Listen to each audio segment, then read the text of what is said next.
If you struggle with shyness or social anxiety, check out our free No BS training course with actual useful advice you can do from home. None of that just get out there nonsense. The link is in the description below. For now, let's get to today's question.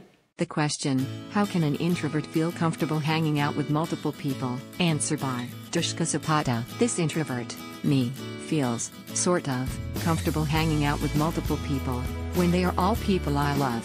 For example, my own party is less exhausting than another person's party. That being said, I decide I want my own party maybe once every 5 years, when nothing is expected of me.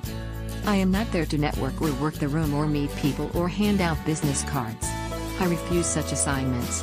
Why show myself to everyone precisely when I am at my worst?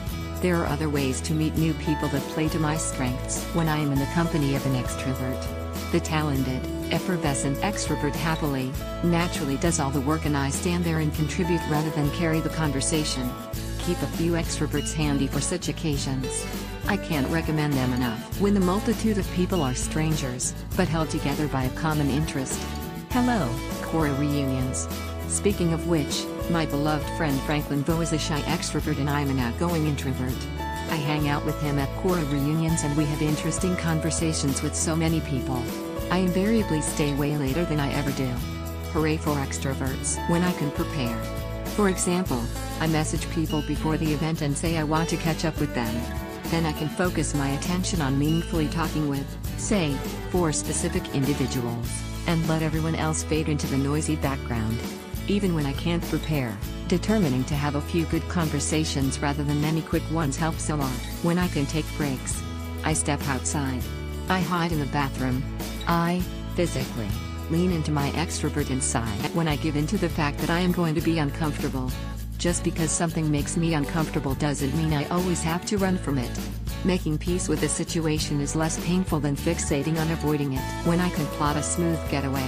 If I am at the mercy of, for example, the time when one of my beloved extroverts wants to leave, then I feel I can't get out and snap into a code red. Answer by Kim Kasky Demerit. To me, the most stressful form of social interaction is spending time with just one person. If there are only 2 of us in a conversation, I have to actively respond, verbally or through body language, to everything they say.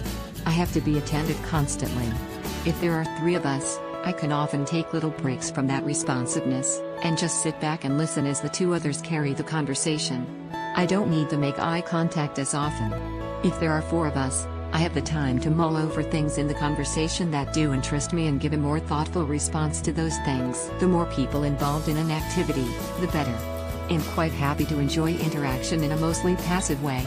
Perhaps occupying myself with something else on the side. Here's where it gets to be too many, when there are slightly too many people in the group to all participate as actively as they would like. When someone feels left out and decides to start a separate conversation with someone else who doesn't seem to be saying much. Me. These people often seem to consider themselves introverted. I, personally, don't understand the logic. One-on-one interaction is a lot of work. Answer by Akshata Sutar. What I strongly recommend is finding a common activity to do together. i.e., a common interest. This takes away some of the discomfort of always having to make conversation with the involved people. And when that does inevitably happen, it is much more smoother, as both if you have a common activity you are engaged in that you can sort of connect over. I am very introverted.